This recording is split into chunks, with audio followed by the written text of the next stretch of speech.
ಮತ್ತು ಸಿ ಬಿಂದುಗಳು ಅದಾವ. Right or wrong? ಅದಾವಿಲ್ಲ? ಮತ್ತ ನೋಡ್ರಿ D of A comma C ಅಂದ್ರ ಎ ಮತ್ತು ಸಿ ಬಿಂದುಗಳ ಮಧ್ಯದಲ್ಲಿ ಇರುವ ಅಂತರ ಎಷ್ಟೈತಿ? 10 ಐತಿ. ಮತ್ತ ಸಿ ಮತ್ತು ಬಿ ಗಳ ಮಧ್ಯದಲ್ಲಿರುವಂತ ಅಂತರ ಎಷ್ಟೈತಿ? 8 ಐತಿ. ಹೀಗೆ ಇದ್ದರೆ ಡಿಸ್ಟೆನ್ಸ್ ಆಫ್ ಎ ಬಿ ಅನ್ನ ಕಂಡು ಹಿಡಿಯಿರಿ ಅಂದಾರ. ಈ ಲೆಕ್ಕ ಬಹಳ ಇಂಪಾರ್ಟೆಂಟ್. 3 ಮಾರ್ಕ್ಸಿಗೆ ಬರ್ತೈತಿ ಇದು ಲೆಕ್ಕ. 4ನೇ ಲೆಕ್ಕ 5ನೇ ಲೆಕ್ಕ ಎರಡು ಸೇಮ್ ಟು ಸೇಮ್ ಅದು. ಒಂದ್ ಸ್ವಲ್ಪ ನೋಡ್ರಿ, ಇಲ್ಲಟಿ ಎ ಬಿ ಸಿ ಐತಿ, ಅಲ್ಲಟಿ ಎಕ್ಸ್ ವೈ ಝೆಡ್ ಐತಿ ಅಷ್ಟೇ. ಎರಡು ಲೆಕ್ಕ ಸೇಮ್ ಟು ಸೇಮ್ ಅದಾವ. Okay right? ಕ್ಯಾಮ್ರಾ ನೋಡ್ಬೇಡ್ರಿ, ಬೋರ್ಡ್ ನೋಡ್ರಿ. Okay right? ನೋಡ್ರಿ ಈ ಲೆಕ್ಕ 3 ಮಾರ್ಕ್ಸ್ ಇದು ಎದಕ್ ಬರ್ತದಪ್ಪ, ಯಾಕೆ ಇಷ್ಟು ಇಂಪಾರ್ಟೆಂಟ್ ಐತಪ್ಪ ಅಂತಂದ್ರ ನೋಡ್ರಿ ಇಲ್ಲಿ ಎ ಬಿ ಮತ್ತು ಸಿ ಇವು 3 ಏಕರೇಖೀಯ ಬಿಂದುಗಳು ಅದಾವು. ಓಕೆ, ಬಟ್ ಇಲ್ಲ ಅವ್ರಿಗೆ ಎಲ್ಲೂ ಯಾವ ಬಿಂದು ಮಧ್ಯದಾಗ ಬರ್ತದಂತ ಎಲ್ಲೂ ಹೇಳಿಲ್ಲ. ಅದಕ್ಕೆ ಈ ಲೆಕ್ಕ ಬಹಳ ಇಂಪಾರ್ಟೆಂಟ್. ಅಪ್ಪಿ ಹಾತಾಯ್ತು? ಇವು 3 ಬಿಂದುಗಳು ಏಕರೇಖೀಯನೇ ಅದಾವು, ಬಟ್ ಯಾವ ಬಿಂದು ಮಧ್ಯದಾಗ ಬರ್ತದಂತ ಇಲ್ಲಿ ಎಲ್ಲೂ ಹೇಳಿಲ್ಲ. ಅದಕ್ಕೆ ಅವ್ರಿಗೆ ಎಲ್ಲ ಪರ್ಯಾಯಗಳ ವಿಚಾರ ಮಾಡಿರಿ ಅಂದಾರ. ಏನು? ಎಲ್ಲ ಪರ್ಯಾಯಗಳ ವಿಚಾರವನ್ನು ಮಾಡಿರಿ ಅಂತ ಹೇಳ್ಯಾರ. ಅದಕ್ಕೆ ನಾವ್ ಏನ್ ಮಾಡ್ಬೇಕಪ್ಪ ಅಂತಂದ್ರೆ ಈ 3 ಯಾವ್ದಾದ್ರು ಒಂದನ್ನ ಏನೈತಿ ಮಧ್ಯದಾಗ ಹಾಕೊಂಡ್ಬಿಟ್ಟು ಈ ಎದ್ರ ಬೆಲೆ ಅಂತಂದ್ರೆ ಈ ಬೆಲೆಯನ್ನ ನಾವು ಫೈಂಡ್ ಔಟ್ ಮಾಡ್ಕೋಬೇಕು.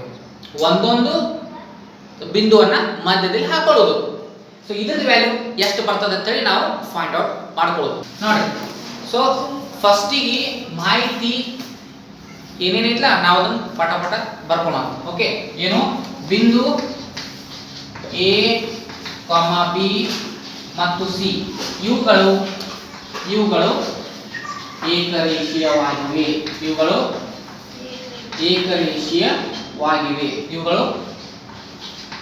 ಏಕರೇಖೀಯವಾಗಿವೆ. ಆದರೆ ಇಲ್ಲಿ ನಮಗೆ ಯಾವ ಬಿಂದು ಮಧ್ಯದಾಗ ಬರ್ತದೆ ಅವ್ರ ನಮಗೆ ಮಾಹಿತಿಯನ್ನು ಏನು ಕೊಟ್ಟಿಲ್ಲ. Okay right? Distance of A comma C ಎಷ್ಟೈತಿ? 10 ಕೊಟ್ಟಾರ. ಮತ್ತ ಡಿ ಆಫ್ ಸಿ ಕಾಮ ಬಿ ಎಷ್ಟೈತಿ? 8 ಕೊಟ್ಟಾರ. ಮತ್ತೇನೈತ್ರಿ? D of A comma B ಅನ್ನ ನಾವು ಫೈಂಡ್ ಔಟ್ ಮಾಡ್ಕೋಬೇಕು. ಬಿಂದು ಬಿ ಮಧ್ಯದಲ್ಲಿ ಅಂದ್ರ ಆಕೃತಿ ಯಾವ ರೀತಿ ಹಾಕದ ಒಂದ್ ಸ್ವಲ್ಪ ಹೇಳಿದ್ರೆ ನನಗ ನೋಡ್ರಿ, ಇಲ್ಲಿ ಬಿ ಬರ್ತೈತಿ, ಆಜು ಬಾಜು ಏನ್ ಬರ್ತಾವು? ಎ ಮತ್ತು ಸಿ ಬರ್ತಾವ. ಓಕೆ, ಆಕೃತಿ ನೋಡ್ರಿ ಬಿಂದು ಬಿ ಮಧ್ಯದಲ್ಲಿ, ನೋಡ್ರಿ ಬಿಂದು ಬಿ ಮಧ್ಯದಲ್ಲಿ ಇದೆ. Okay done? ಇಷ್ಟು ಎಲ್ಲೋ ಬರ್ಕೊಂಡ್ರಿಟ್ಟ? Okay done? ಹಾ ನೋಡ್ರಿ, ನಾನು ನಿಮ್ಗೊಂದು ವಾಕ್ಯ ಬರ್ಸಿದೆ. ಏನು? 2 ಸಣ್ಣ ರೇಷೆಗಳನ್ನು ಕೂಡಿಸಿದಾಗ ಒಂದು ದೊಡ್ಡ ರೇಷೆ ಬಂದರೆ ಆಗ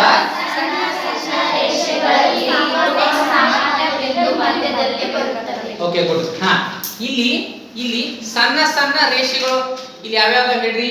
ಎ ಬಿ ಮತ್ತು ಬಿ ಸಿ ಇಲ್ರಿ. Right? So D of A comma B plus D of B comma C plus D of B comma C equal to ಏನ್ರಿ? ನೋಡ್ರಿ 2 ಸಣ್ಣ ರೇಷೆಗಳನ್ನು ಕೂಡಿಸಿದಾಗ ದೊಡ್ಡ ರೇಷೆ ಬಂದರೆ ಸೊ ಯಾವ ಬರ್ತೈತಿ ಇಲ್ಲಿ? ಯಾವುದು? D of A comma C ಬರ್ತೈತಿ. ಓಕೆ, ಇಷ್ಟು ಎಲ್ಲರೂ ಅರ್ಥ ಆಗೈತಿ. Okay, next what is the value of D of A B? ನಾವು ಅದನ್ನೇ ಫೈಂಡ್ ಔಟ್ ಮಾಡಬೇಕಾಗಿರೋದು. ನಾವು ಅದನ್ನ ಹಂಗೆ ಇಟ್ಕೊಳ್ಳೋಣ. What is the value of d of b comma c? 8 ಬರ್ತದೆ equal to. What is the value of d of a comma c? 10 ಐತಿ. Okay, ಇವಾಗ ನಮಗ ಇದರ ಬೆಲೆ ಬೇಕು. ಸೊ ಅದಕ್ಕ 8 ಲೆಫ್ಟ್ ಹ್ಯಾಂಡ್ ಸೈಡ್ ದಿಂದ ರೈಟ್ ಹ್ಯಾಂಡ್ ಸೈಡ್ ಗೆ ಬರಬೇಕು. therefore d of a comma b is equal to 10 minus 8 which is how much? 2. Which is 2. Therefore d of a comma b is equal to 2. ನಿಮಗೆ ಇಲ್ಲಿ 1 marks ಬಂತು. ಪರ್ಯಾಯ number 2 ಯಾವ ಬಿಂದು ಹಾ ಬಿಂದು ಸಿ ಮಧ್ಯದಲ್ಲಿ ಬಿಂದು ಸಿ ಮಧ್ಯದಲ್ಲಿ ಬಿಂದು ಸಿ ಮಧ್ಯದಲ್ಲಿ ನೋಡ್ರಿ ನೋಡ್ರಿ ಇಲ್ಲಿ ಒಂದು ಸ್ವಲ್ಪ ಇಲ್ಲಿ ಸಿ ಬಿಂದು ಈ ಕಡೆ ಬಾಜು ಎ ಈ ಕಡೆ ಬಾಜುಕ ಬಿ ಓಕೆ ರೈಟ್ ರೀ ನೋಡ್ರಿ ಬಿಂದು ಸಿ ಮಧ್ಯದಲ್ಲಿ ಸೊ ಬಿಂದು ಸಿ ಮಧ್ಯದೊಳಗೆ ಓಕೆ ಹಾ ಇದ್ರಾಗ ಸಣ್ಣ ಸಣ್ಣ ರೇಷೆಗಳು ಯಾವ್ಯಾವ ಹೇಳ್ರಿ ಹಾ ಹೇಳಿ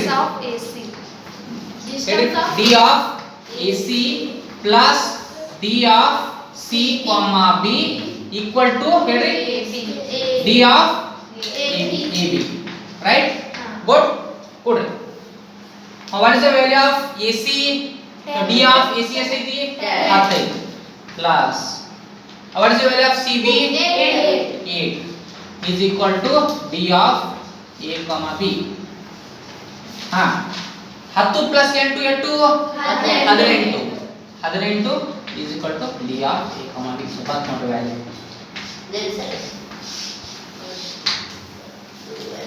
ಬಿಂದು A ಮಧ್ಯದೊಳಗೆ ನೋಡ್ರಿ ಬಿಂದು A ಮಧ್ಯದೊಳಗೆ ಇಲ್ರಿ ಇಲ್ಲಿ B ಮತ್ತು ಇಲ್ಲಿ C ಡನ್